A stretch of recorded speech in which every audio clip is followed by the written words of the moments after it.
Welcome to the Beer Craft, the podcast that brews up a mix of history, ingredients, and a whole lot of fun, just like your favorite pint. I'm Ben Holm, and joining me as always is my partner in hops, Andrew Ziegler. Today, we're taking a journey into the shadows, exploring the scary side of brewing. That's right. We'll be diving into the spookier aspects of brewing, the things that keep you up at night even more than the double IPA. We're talking about those dreaded off flavors, the brewer's boogeyman that can turn a masterpiece into a nightmare. Plus, stick around as we uncover the surprising and twisted history of alewives and witches. You'll hear how brewing was once considered a little magical and maybe even a little sinister. What if all those women with cauldrons were actually the first craft brewers, stirring up more than just a potion?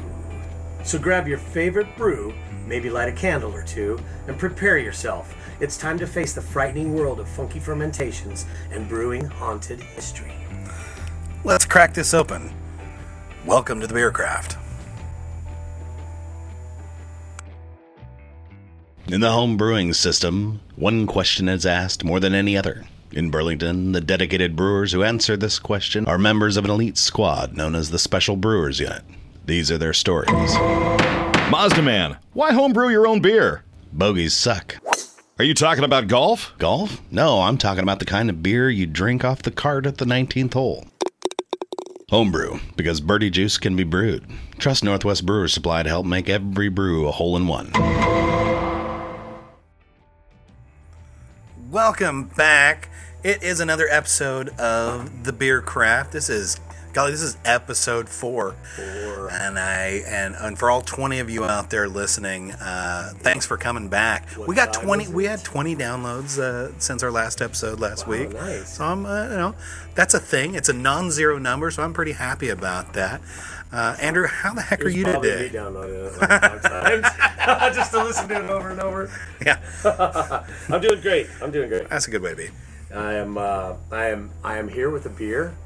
I can see this beer, and for those of you who can't, I'm really beer. excited. It's got a wire cage and a big fat cork on there. It's That's pretty cool. Charvekse Creek. Charvekse Creek. Charvekse. And for those who made this Charvekse beer, we Creek. apologize for butchering your name. Yes, and I'm going to butcher your brand name too, which is He's trying. Dres Fontaine. Dres Fontaine. What he said. I believe it's Dres Fontaine. So I heard it was a creek. A creek. That's a sour cherry, isn't it? Yep. It says this Charvekse Creek as we macerated locally grown and manually. Excuse me for reading. I can't hardly see it. Manually harvested sour cherries for almost 14 months in wooden barrels, with both 1 year and 2 year old lambic. The final fruit intensely is about 318 grams of the shot. Oh man, I butchered this. Charvekse, I believe it is. Charvekse per liter. So how much? 319 grams per liter in the finished beer. The average age of this beer, upon release, will be at least 2.5 years. Ooh. I bought this beer. I didn't have any idea about it, and I was out buying some funkies today, and I just happened to grab this one because it looked good to me. And the guy at the bottle shop, he was like, dude, that's like probably their best beer that they make. Oh man. I'm like, well, I must have grabbed the right one then. Oh, that's got a beautiful color. Folks, you can't see this, but this is pink beer. Describe it, man. We've got not a lot of head on this beer, but then we were pouring really gently. I suspect that this is a bottle-conditioned beer that might have gotten a little jostled. We've got kind of an opaque finish going on there, but you know what? That's a little extra vitamin B. That's right. So a 2.5-year-old blended sour beer. Oh, I'm drooling. You can't tell. From Belgium. All the way from Belgium. Oh my gosh! Bear with me for a minute, folks. While I Now I need to let you know that this was a little bit of a dollar to buy. It was not a cheap beer. It was not cheap. Where'd you get this one? I bought this at Special Brews in Everett. Oh, fun! I have not got to go down there. But they have a great bottle shop. Oh, that sounds like worth a trip. Yep, worth a trip. Special Brews. Shout out to Special Brews. This is where we will acquire our beer from now on. Cheers awesome. to that. Well, cheers. Cheers. Let's get her done. Wow. Ooh. Whoa. That gets you all over the place. That gets you in the back. It's the front. It's in the back. It's all the sides. You got it at the top of my Oh head. yeah, your salivary gland just like popping off right there. That's super good. Oh man, that is delightful. I'm gonna do my best to describe this for you folks. It is light bodied. It has a bracing acidity. It is really thirst quenching. I wager that this beer is absolutely stunning with a little ambient temperature rise. Nothing like a sour beer to quench the thirst on a hot day. I wish today was a hotter day, but we're here in the fall in the Pacific Northwest, so we don't get those anymore. But back to this beer. IBUs. What's it got? ABV. I don't know. There's no IBV. No ABUs. That's a myth, anyways. ABV 7.7. Well, we'll see how the quality of this show goes with the. This is a big bottle. This is a 750 ml. It was a cage cork. Oh yeah, big old champagne cork. Yep. The cork is nice. Oh wow. 1920 it says on the cork. Yeah, the cork is not dry. That's. It's well seasoned on the end. That's a thing of beauty. This is a treat, Andrew. Thank you very much for picking this beer up today. I've never seen this one, but I did meet the one of the owners of the bottle shop, and she said that she went to this place. Oh, that's a trip. Went to the brewery. Yep. So, yeah. The carbonation seems light, but it is definitely it still prickles. It's got the acidity on this is fantastic. I really think. It's not overly cherry either. It's there though. Mm-hmm. I mean, the cherry color. Yeah. It's red for days. That acidity, that bracing acidity is really nice. I really think sour beers are understated. I think they have a bad marketing department. I think the name sour beer was the mistake that got made. Right. And so much sour stuff. If it had a different name, it would have a different. Call it tart beer. Call it anything else but sour. I think sour has so many negative connotations, and if they had a better language to describe it, then I think more people would be apt to pick it up. I think it scares a lot of people who would probably pass by something as delightful as this.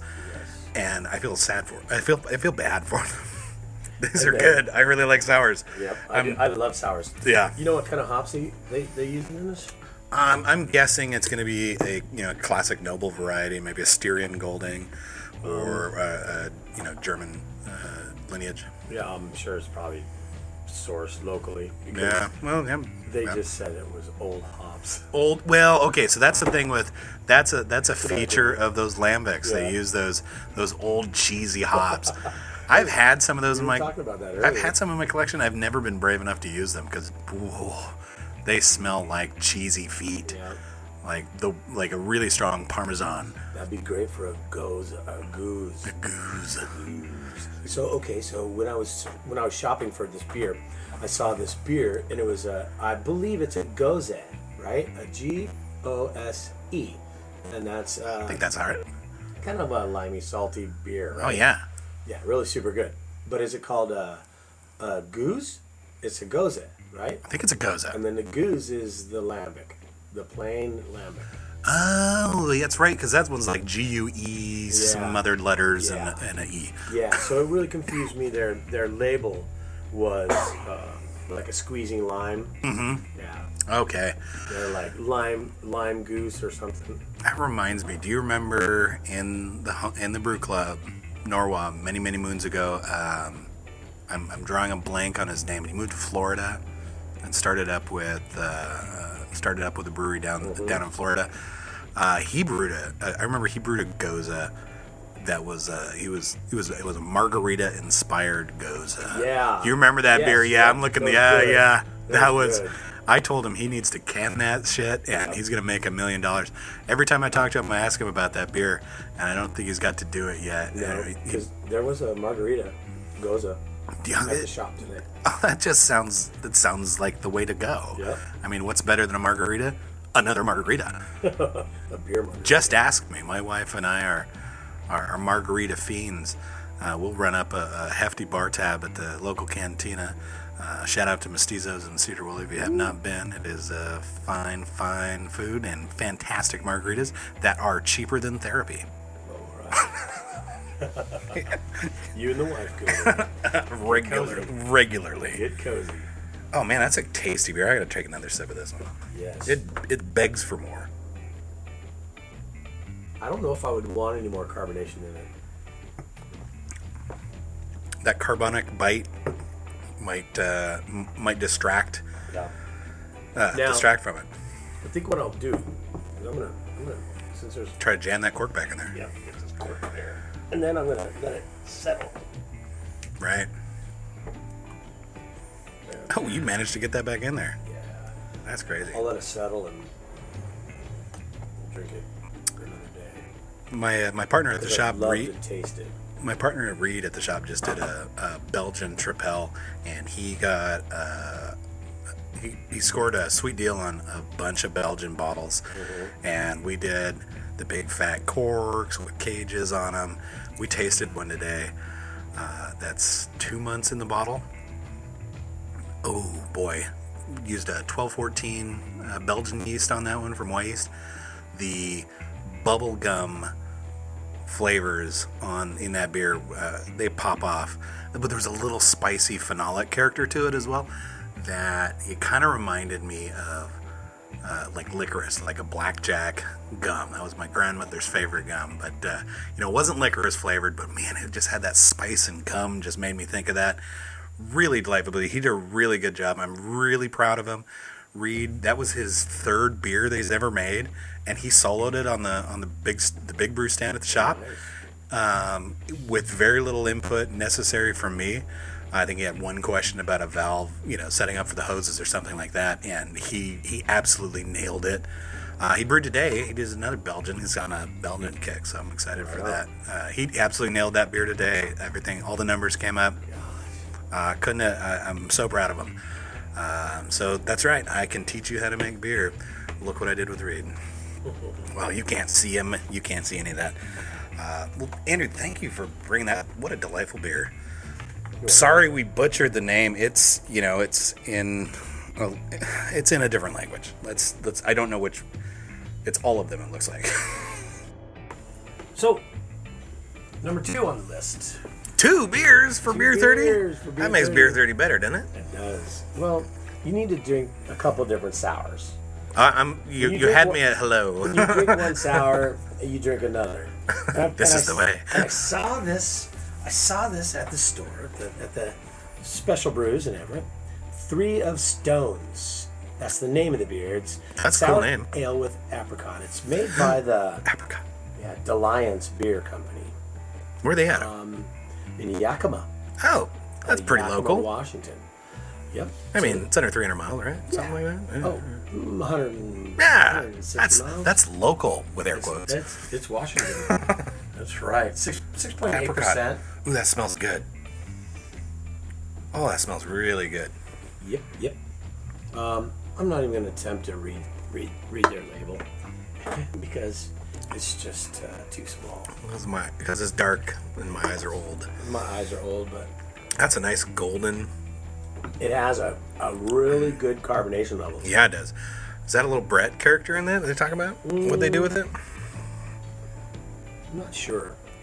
I couldn't read that little tiny print. I'll have to get my double glasses out. It's a good look for you. Yeah, I'm not seeing anything about what they did. It's got a little Brettanomyces character, that little like edge of that horse blankety kind of flavor.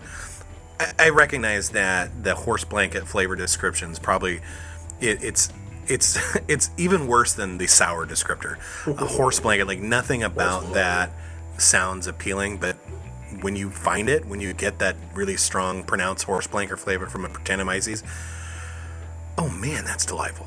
Like it shouldn't be good, but it is. When it's right. When it's right. Yeah. When you do it on purpose, folks. This is really good. I like the apricot.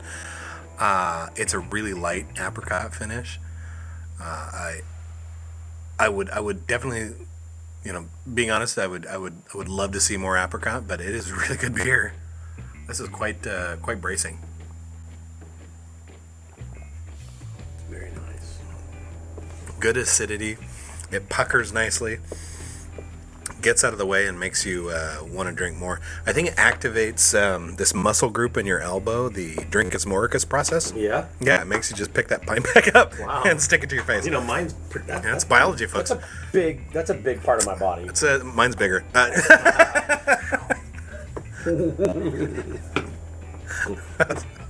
Always bragging. I know. It's my stupid human trick. It is. So no, this is really good. Yakima, yeah, that's good stuff. So I did read this on the label, and it said nothing about the beer. Nothing about that. Really. They got some ants on the cover, which is it's cool art. I'll give them that. Really good beer. I like apricot. It's a sour ale. It's very good. Doesn't seem too old. It's not that old. I don't think it's it might be a kettle sour.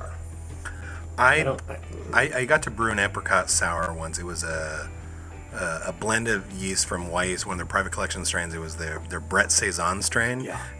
When that one comes out every year, I have to buy it. It was so good. We did apricot Saison, and we drank it way too fast.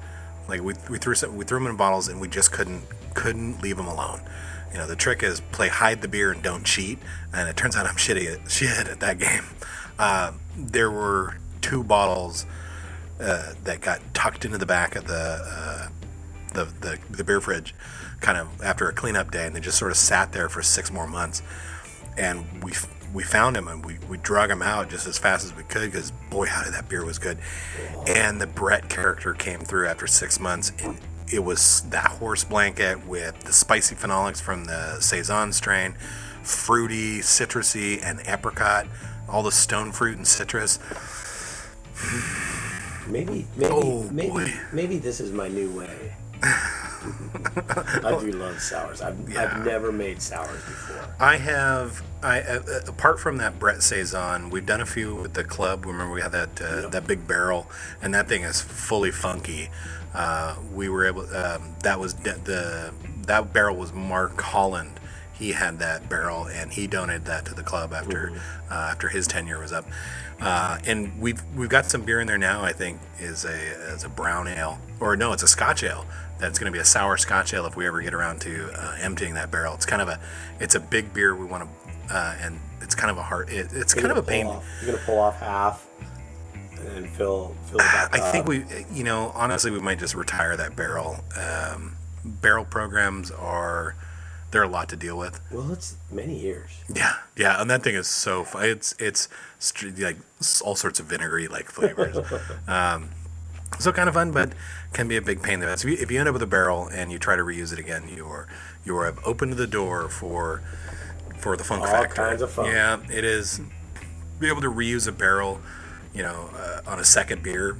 I've got a barrel sitting in my garage right now, out there. It has beer in it too. What's it got in there? I have no idea. I have no idea. It is unlabeled. So it's been in that garage for more than 6.5 years, just sitting. That's a lot. Yeah, that's a lot. Yeah, that'll be interesting. Might be a porter. Well, it's not gonna be a porter anymore. Yeah. Poor who? Yeah. Poor you. Could be interesting. So I've done those kind of sours. I did one at home. I had a couple of Mr. Beer kits. I was gifted a couple of beer kits, and at that point I'd already moved on to all grain brewing, and I had my own setup, and And that's about the time we met. And I didn't know what to do with these, these fermenters. They only hold 2.5 gallons. So I made a 5-gallon batch, and I split it into the 2 fermenters. I rigged them up to seal them, and went to Sour Town on them. I believe it was a sour culture I added. I can't remember which one it was. It's been 10 years. Unfortunately, the rats in the cellar got into and chewed up the nozzles, and I was like, I am not going to. Him? When I met him? When I met him? You met Bob Rock?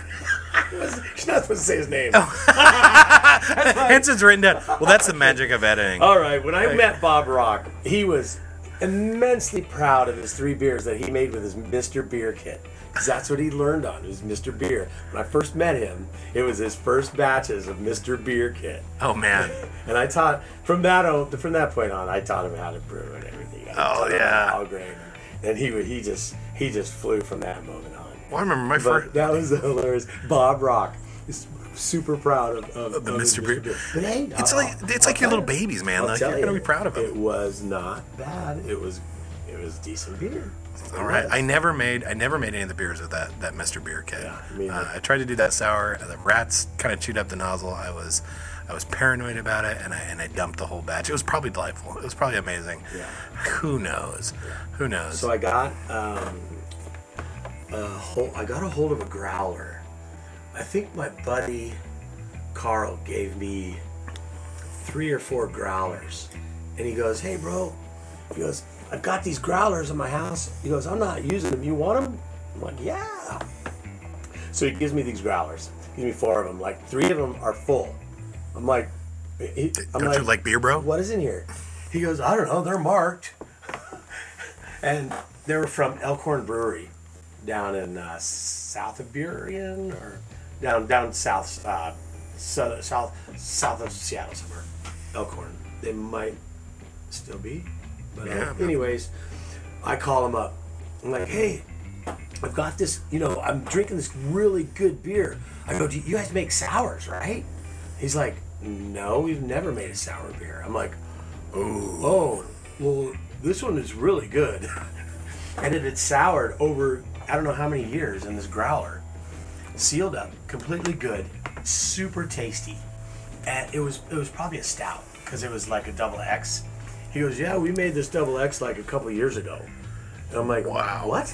He goes, "You have a growler of that?" I'm like, "Yeah, and it is really good." Well, they drug up some bottles of beer from the seafloor. Yeah. That were still sealed up, and the beer was still viable inside. It'd been sitting for 300 years at the bottom of the bottom of the coast. I probably would. I'm known to in my family as the guy who will eat anything once. Yeah. I would, right? Yeah, I'd be there. Hey, we gotta taste it. How else would when would you get that opportunity to do 300-year-old beer? Cheers to a 300-year-old beer. Yeah. I'm doing it every day. You mentioned that 3-year-old growler of accidental sour. I did have an accidental sour that I ended up drinking as well.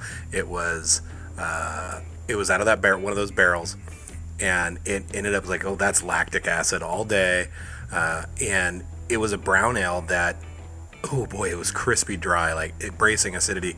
I found I blended it with a raspberry wheat. Bull, I drank the hell out of that beer. Disappeared it. Yeah. We just made all the evidence go away.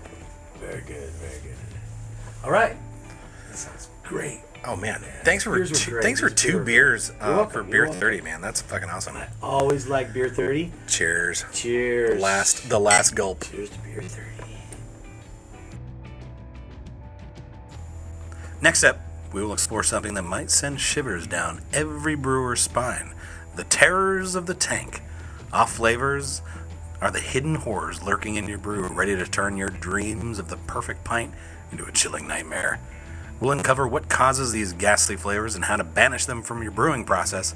Trust me, you won't want to miss this. That's coming up right after the break. Stay tuned if you dare.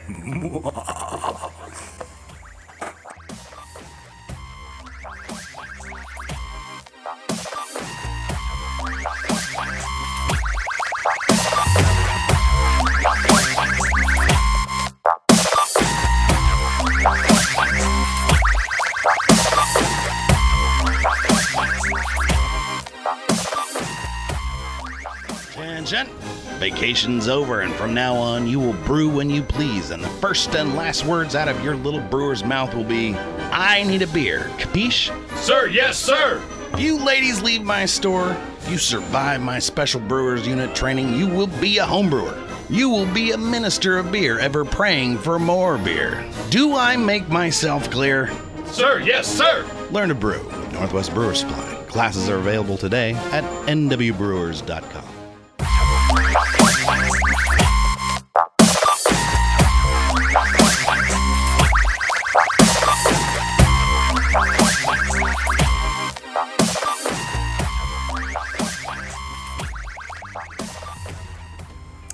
Welcome back to the Beer and Brewing Podcast.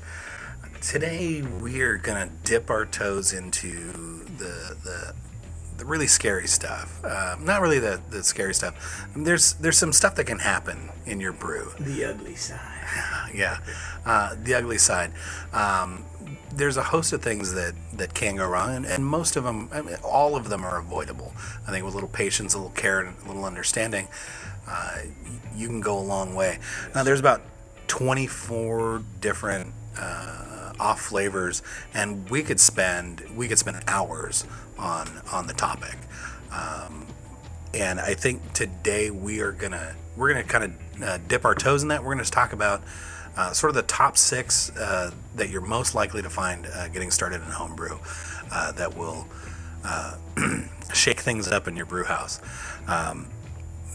These ones are also, I think, going to be the most avoidable. So I think we'll start there for today. And topping that list off, I think we'll talk about diacetyl. Ooh, that yummy butter flavor. Mm-hmm. It's like a movie theater popcorn, like the really shitty stuff from like the discount bin or the bottom of the barrel kind of buttery. It's not good. It also has a tendency to give you a slick mouthfeel. It's kind of like, it's got a kind of oily finish to it, which, you know, in beer we don't want. You know, we're not trying to introduce lipids into that, so it's a little, you know, those fats in beer are no good. So this kind of has that slick mouthfeel, and you're gonna find this one most often when you rush your beer. Yep. I think this is a hobby that is going to daily try to teach you patience. That diacetyl, though, man, if you don't let things finish up, you can get this in your beer, and boy, it's going to stand out like a sore thumb. And you can't get rid of it. Once it's there, no, you're stuck with it. So causes are going to be incomplete fermentation, a poor yeast health. If you're using old yeast, you didn't prop it up with a starter, or lots of nutrition. You can also get this through some bacterial contamination sources, but most often you're looking at rushed fermentation. I've come across this one a lot. Turns out I'm pretty sensitive to diacetyl. Kind of definitely sticks out like a sore thumb, and I'm not afraid to send these beers back when I find them. I think a lot of in some of the craft sector, there's some brewers that might rush through production to get the beer on the shelf or back in the tap room, and I think some of those beers are gonna have a little problems on the diacetyl. Yep. Interestingly, some people can't taste it at all. Wow. Yeah. You remember when we met? We were at the off flavor tasting, and about half the room couldn't pick it up. Couldn't pick it up at all. And for I me, knew there was other flavors like that. And there was even a flavor for me that I couldn't taste. There were a couple of them. Yeah. There's like, that's it. I'm kind invisible. Of one of those weird off flavors. I don't know which one. Yeah, diacetyl. This one, it's a function of fermentation. The yeast are gonna clean this one up for us if we leave them alone. Let them do their job. Yep. Don't rush that process. Be a little patient. You're not gonna have to worry about it. Final rest stage. Yep. Yeah. What about you? What do you got on your list, Andrew? Oh, this is a fun one. I remember this one many times. Acetaldehyde. Acid. I've said a couple different That ways. what acetaldehyde? Acetaldehyde, I think, is what it is. Acetaldehyde. The taste and the aroma of green apples. I don't. fresh cut grass, but more of this crisp green apple flavor. I always came up with like a green apple that's like a knockoff Jolly Rancher, like a cheap, green. Yeah, the green one. What the hell, boy? Not a pleasant like apple cider. Yeah, certainly not. Sometimes it can just barely be present. Yeah, enough that even sometimes it makes your beer taste a little better. I'm talking homebrewers here. In homebrew land, yeah, acetaldehyde. This is homebrewing. This is another one, premature fermentation. Yes. Yeah. Yep. My understanding, acetaldehyde. So the yeast make acetaldehyde. So it comes from the yeast in the beer, and then they have to consume it again. Yeah. My understanding is that they use it as a secondary food source. So when they go into the hibernation stage, is that part of the membrane that they put around themselves? Maybe. I'm not sure how. I'm not sure about the technical specificity. My understanding is during the lag phase, they sort of half consume a molecule of sugar, and they produce acetaldehyde and a daughter cell. So during and this is only in the presence of oxygen. In aerobic conditions, yeast make more yeast. Anaerobically, they make alcohol or ethanol. So they kind of make it during the lag phase. They make, they reproduce, and then they convert sugars when they run out of. They convert it into ethanol when they run out of oxygen. However, after the yeast is done with sugar, they'll take up the acetaldehyde, finish it the rest of the way, and make alcohol out of it. So if you're rushing to package, and you leave this stuff behind, you're going to get green apple beer, which is different than the green apple quick step. Totally different problem. And are you saying that it could possibly be less alcohol? I would say that if they're using a portion of that to finish the cycle, so you're going to have a sweeter, or I don't know if it's a sweet. You're going to have more of this apple presence, and definitely I've tasted before it's a kind of a sweet. Yeah. I came across it on Sunday in a beer I was sampling, and it's like, well, that one's a little young. That's a little young beer, but let it be patient. Let your beer do its thing. It wants to become beer. Let it. I got one here on the list. I got DMS, dimethyl sulfide. Oh boy, these are full of really big words. But DMS, dimethyl sulfide, tastes like cooked corn, kind of canned vegetables, like crappy canned cabbagey corn. Oh, it's when you can't smell any hops, all you smell is corn. You got DMS. DMS is also another one of these like naturally occurring compounds. It's not. DMS doesn't naturally occur in our beer. It gets converted. We make it. We actually make it. It's our fault if it's there. There is a precursor for it, SMS or S-methylmethionine is converted during the boil into DMS, and that DMS is supposed to vaporize or rise up the column in the steam column during the boil kettle. So this is the number one reason you don't cover up your kettle. You're going to let that boil. You get a nice boil. Get a nice boil. So if you don't have an inadequate, if you're just below the boil or simmering along, you're not doing as much to rid yourself of DMS. Right. You get them lagging behind. Yeah. You'll also see this one when you use continental malts or European import malts. Some of those malts are under-converted. They haven't gone through a full protein rest to turn on all the enzymes available. So you'll see some traditional German lager that'll make you do a step mash with a protein rest at like 130 some odd degrees to finish converting all of the enzymes. And then you might do a 90-minute, so it ends up being a 90-minute mash.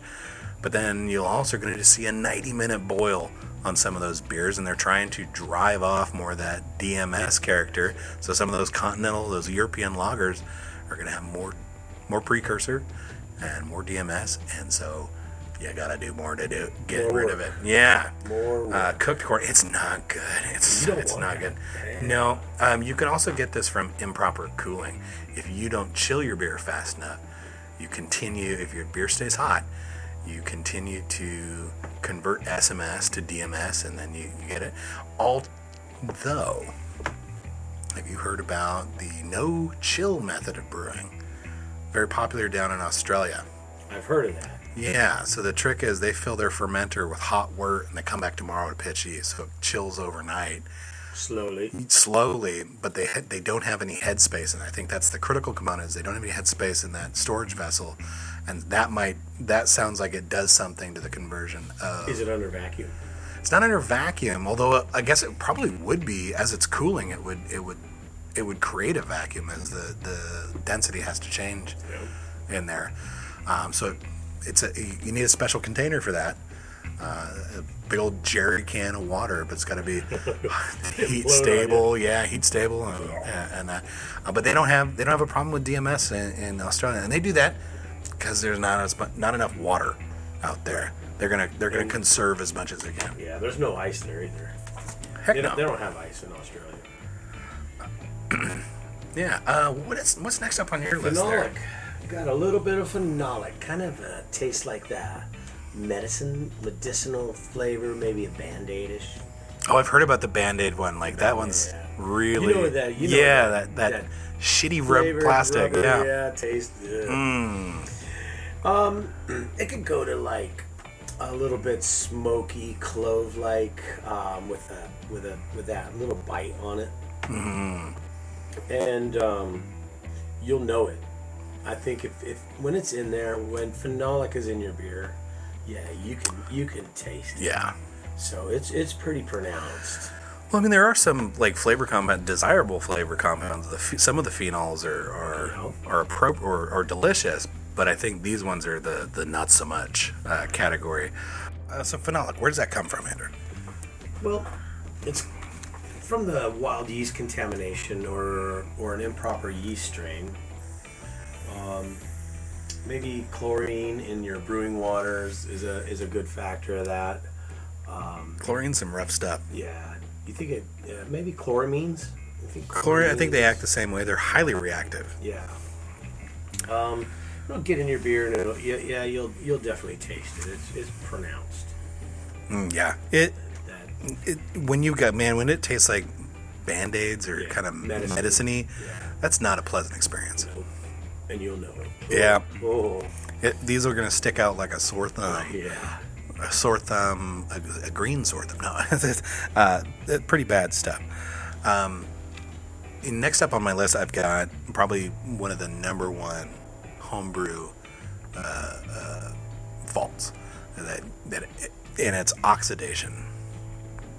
Oxidation. It straight up tastes stale. Like makes your beer kind of like, oh, this tastes old, even though it's it's not. It just tastes old. It can also taste like cardboard. And I tell you, folks, if you want to eat if you like the flavor of cardboard, come on by the shop. I got about 10,000 pounds of cardboard. You can have it all. You take it off my hands. Fiber. Lots of fiber. Yeah, it can be a cardboardy. Also can be kind of like a sherry-like flavor. And we're not talking about like the fancy sherry that you're going to pay $16 for a thimbleful with your cheese course. We're talking about the shitty sherry that your mom kept up in the cupboard, and she didn't have to worry about anybody nipping off that bottle because that stuff tastes like that crappy cooking wine. Yep. Oh, that stuff's not good. And then it gets on your tongue. And it stays there. It's like a buzz. It's bad. So oxidation, we're gonna get that from excessive exposure to oxygen. That's one of the enemies of beer is oxygen exposure. So not opening up your fermenter or pouring your fermenter from one vessel into another. If you're not gentle with like a siphon or a bottom port on your fermenter, you're going to be oxidizing the whole batch. Yeah, you're getting the bubbles all through it. Yeah, absolutely. And this can happen in transferring. It can happen in and right on through to packaging. If you haven't managed for oxygen exposure, you can get these kind of oxidative flavors. Oxygen's a real big problem. Apart from this cardboard flavor, it can also kind of rob you of aromatic potential on your hops. It'll deteriorate that. If you've ever had an IPA that you brewed and it was really, really good for 2 weeks, and then 15 days into it, you're like, where did the hops go? They absolutely disappeared. Oxygen, my friends. Oxygen every time. It's a nasty little booger. That's why all the brewers, they're a closed loop system. Yep. They've eliminated for oxygen, and that's not the easiest thing when we're getting started in homebrew. So good practices are not faffing about with your beer. If you don't have to transfer it to a secondary, why would you? Don't do it. Right. I do have a couple of compelling reasons to transfer it. The biggest one is I need my big fermenter to start another batch, and I've run out of space, so I want to make another beer. So those beers I'll transfer to secondary very carefully, and reuse the big bucket to make another batch. That's a pretty compelling reason. Sometimes dry hopping scenarios will be easier in a secondary fermenter, giving the opportunity to clear that a little bit easier. It's easier to see that I've cleared it. You use an auto siphon. I do use an auto siphon. Yeah. Whenever you're going to transfer. Yeah, auto siphon's use an auto siphon. It's a fantastic device. It's for those who don't know, auto siphon or easy siphons, it's a two-part deal. It's got an outer chamber and an inner hose, and basically it's a self-starting or an easy starting siphon. You don't have to suck on the hose. So you just prime the pump, push the plunger, and gravity takes over, and you're not faffing about with anything anymore. But sucking on hoses, that's not sanitary. No. That's not sanitary. So that's oxidation. I definitely want to avoid that one. Yes, sir. Okay. I have probably a very common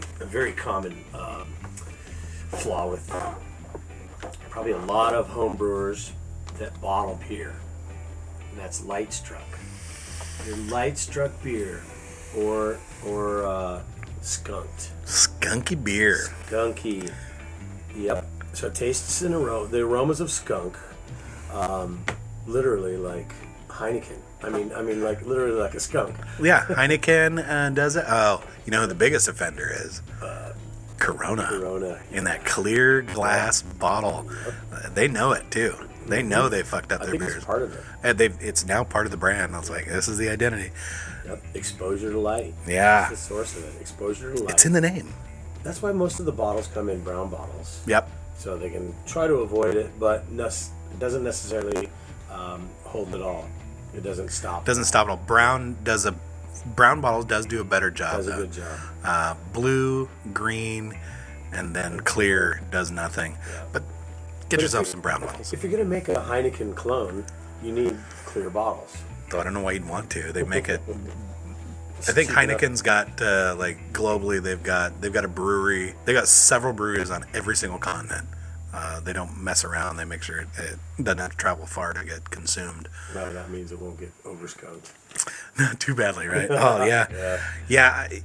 It's easier to overlook the skunkiness in a Heineken, than Corona. There's a reason you got to put lime in that. So you want to talk about any more of these? Well, I think we can kind of I think we can kind of mention some of these are all sort of like, these ones are easier to avoid. The next segment we probably do on the subject is some of the more nasty ones, the infections. Yeah. And I think we're going to spend a little bit more time on those. But some of the scariest one I've ever come across though is butyric acid. The name butyric comes from butter. It is the taste of rancid butter. It also is a vomity sort of flavor. Mm-hmm. Ooh, if you've ever had Birdie Bott's every flavored beans from like when the jelly beans from like the Harry Potter movies. Yeah, they had those like throw up. They had a vomit flavored one. Yep. That is butyric acid. It is, and boy howdy, they nail that. I've only come across this one in the wild one time. I think I've come across it twice. That's twice too many. Yes. This is a nasty infection. There's a bacterial strain that produces butyric acid, and it tastes like vomit, and it's not great. Somebody was passing it as a sour beer. Then they are insane. It's not great. I wonder if maybe they meant Brettanomyces, because that is a sour producing. Yes. That's a wild yeast. That is not a flaw. In certain circles, it is absolutely not a flaw. But if you didn't intend to make a sour, I guess I am not. Something wild got in there. Yeah, I'm not a big fan of drinking accidental sours. I've been to a few festivals, homebrew festivals, and I'm excited to try their sour beer because it's 90 degrees outside. Right. And sours are just amazing when it's hot, and they hand you your glass and you take a sip. I'm excited for it, and then they say the worst thing you can have. The worst thing you can hear with beer in your mouth is, "Yeah, I don't know what happened to that beer." That's an accidental sour. Not my favorite thing. I prefer a little deliberate action for my sour uptake. If I'm going to put bread in it, I'm going to put bread in it. I'm going to mean it. It's deliberate, not an accident. There's a host of infection sources, various bacteria. I could bore you with the names right now. I have to learn how to pronounce them. Some of them are kind of long-winded, and we'll probably do a show on those because infections are some of the scary stuff. Good news, though. Good news is all of these compounds, these bacterial infections, none of them can make you sick or kill you. Right on. That is good. Alcohol is your buddy on that front and takes care of all the pathogens that could survive. So all the ones that could survive an alcoholic fermentation don't survive. They won't kill you. They just don't always taste good. Right. All right. Well, that was a great segment on that, folks. Well, coming up next, we're going to be diving into the untold stories of Alewives, women who brewed the original beers that kept medieval communities going. But here's the twist. These women weren't just brewers, but also the inspiration behind some of the classic witch imagery that we still see today. Broomsticks, cauldrons, even those tall, pointy hats. There's more to this story that meets the eye. Stick around, because you won't want to miss this fascinating blend of history, mystery, and a bit of magic. Cool.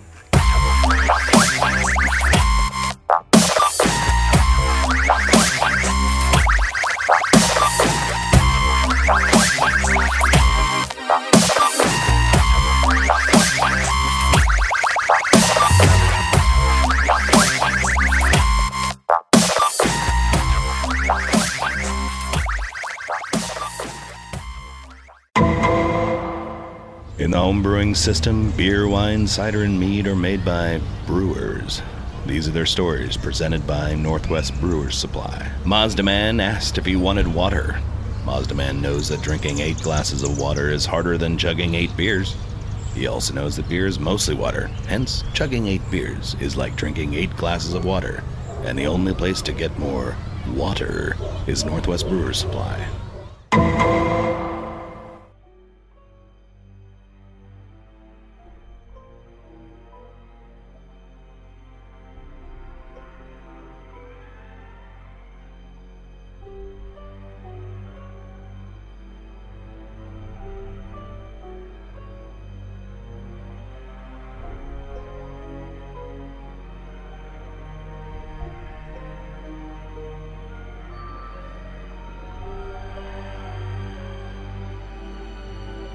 Welcome back. We're going back in time to a world where beer wasn't just something you cracked open at the end of the day. It was essential for survival. And at the heart of this story, women. Yes, women. The Alewives were some of the original brewers, and let me tell you, they have quite the story to tell. was filled with bubbly brews, broomsticks, a twist of occult misunderstanding. So grab a glass, settle in, and dive into the fascinating Herstory of Alewives and Witches.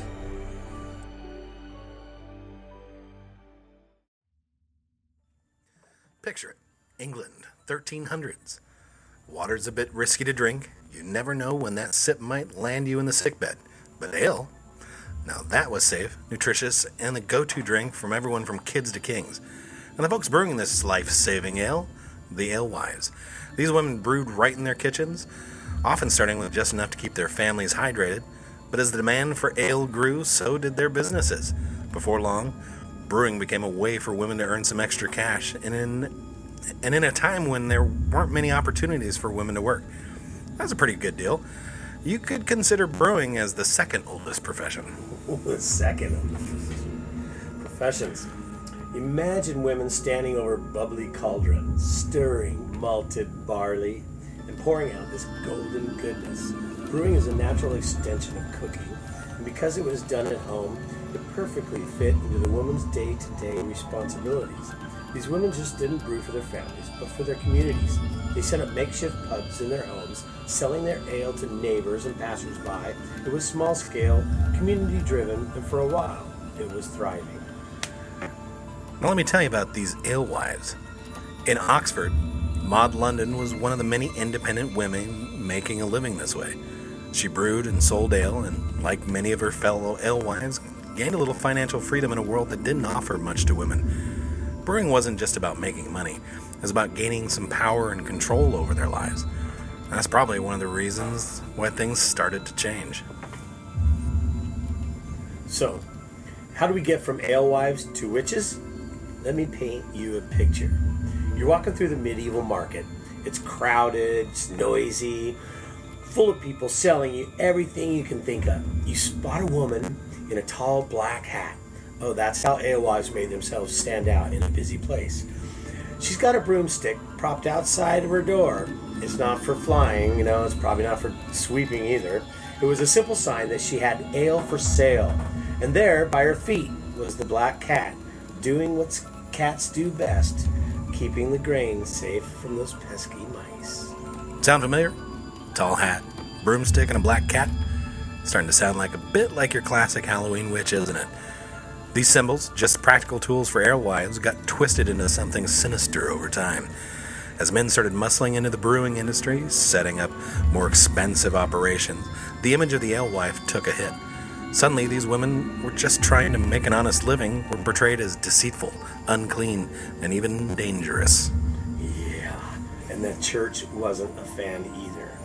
Alehouses were seen as a place of vice, gluttony, drunkenness, maybe even lust. And who was running these dens of iniquity?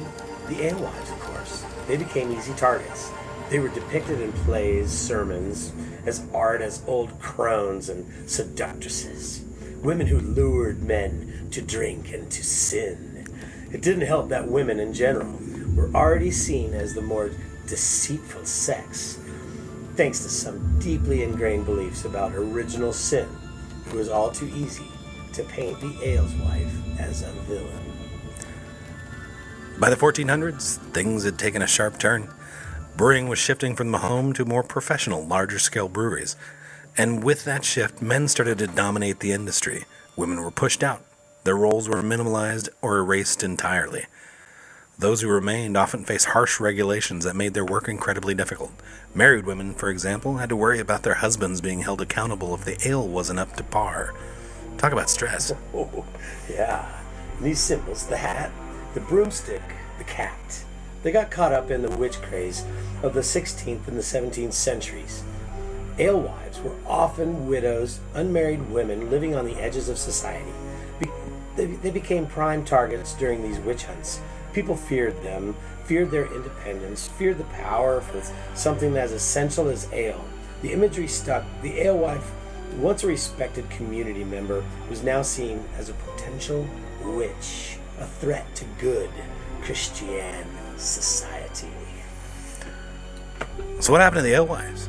By the time we get to the 1500s, most women were out of the brewing business. The few who remained were widows who had inherited their husbands' brewing operations, but even they faced barriers. They couldn't join the Brewers Guilds. They couldn't expand their businesses the way their male counterparts could.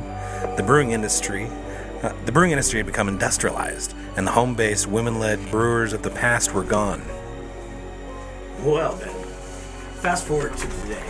The image of beer has long been tied to masculinity. Think about the beer commercials from the 50s and the 60s. They always showed men kicking back with a cold beer while the woman served them. But there's a twist in this story. The craft beer movement has brought brewing back to its roots. Small-scale, community-oriented, creative. And guess what? Women are reclaiming their place in the industry. More and more female brewers are stepping into the spotlight, reminding everyone that women have always been central to brewing. Since 2007, the Pink Boot Society, a non-profit organization, has supported women and non-binary people working in fermented beverages and allied industries. It aims to inspire, assist, and encourage women and non-binary individuals to enhance their careers through education in the brewing industry. It's funny to think that the image of the witch, the pointy hat and the cauldron and the cat, might have its roots in the alewives. These women who brewed for their communities faced prejudice and suspicion simply because they were successful, independent, and, well, women. The Herstory of Alewives is more than just a quirky tale from the past. It's a story about power, gender, and the struggle to carve out a place in a world who wanted them to shut them out. So next time you see a witch's hat or hear a bubbling cauldron, think about the Alewives, the original brewers who made sure their communities had something safe to drink, worked hard, faced down unfair regulations, and still found a way to thrive as long as they could. Their story is one worth raising a glass to. Cheers. Cheers to the alewives. 3 cheers for the alewives, man. With you.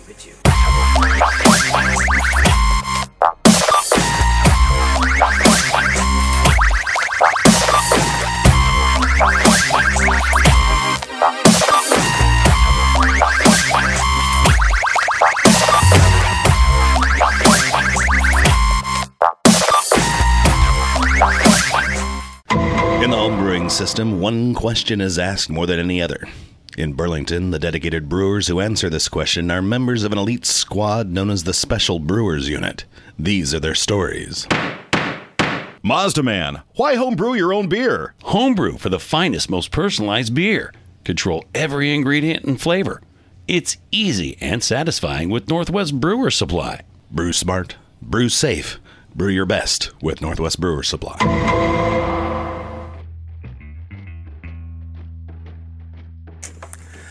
Thanks for joining us on this chilling journey through the darker side of brewing. Remember, whether it's diacetyl or a haunted history, there's always more to learn and enjoy in the brewing world. Absolutely, Ben. And if you survived today's spooky tales, you'll want to join us next week. We'll switch gears from the scary to the exciting as we dive into getting started in beer. From classes to kits, we'll cover everything you'll need to make your very first beer right at home. That's right. Whether you're a beginner or just curious about what it takes to brew, we'll guide you through every step, so don't miss it. Grab a notebook and a pint and get ready to brew your best beer. Until then, happy brewing, and remember, every great pint starts with a first step. Cheers, everyone.